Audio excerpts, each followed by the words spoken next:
ரொம்ப நாள் ஆச்சு சென்னைக்கு வந்து. லாஸ்ட்டாக ஓட்டு போட வந்தேன்.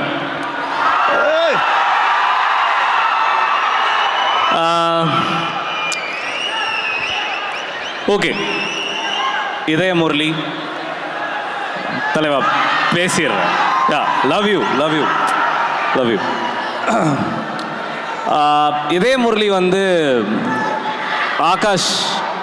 ஆகாஷ் வந்து என்னோட தம்பி மாதிரி இல்லை, தம்பி தான்.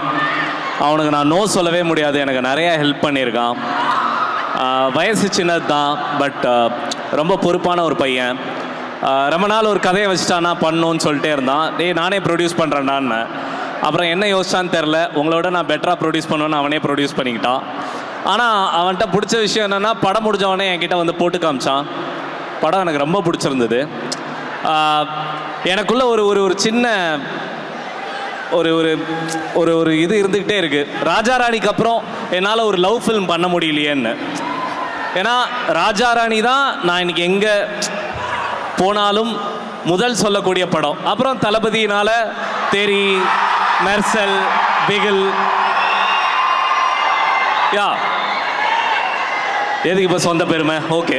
ஸோ ஒரு ஒரு ஒரு லவ் ஃபில்ம் பண்ண முடியலையன்ற ஏக்கம் எப்பயுமே இருக்கும். அதனால் ஒரு நல்ல லவ் ஃபில்ம் ப்ரொடியூஸ் பண்ணோம் அப்படின்னு தான் நான் அவன்கிட்ட கேட்டேன். அவன் படம் காமிச்சான். எனக்கு படம் ரொம்ப பிடிச்சிருந்தது. கிட்டத்தட்ட ஆகாஷோட பயோபிக் தான் இந்த படம். ஒரு ஷார்ட்டாக ஆகாஷை தெரிஞ்சவங்களுக்கு இது தெரியும். அதே படத்தில் வர அந்த ஃபஹத் ஃபாசில் தான் நான் வச்சுக்கோங்களேன். ஸோ அவன் சொன்னதெல்லாம் நான் நிறையா கேட்டிருக்கேன். And I'm a big fan of Atharva. I'm been waiting for the best film. I've been following from the start. உங்களோட எல்லா படங்களும் எனக்கு ரொம்ப பிடிக்கும். I think this is going to be a striker for you.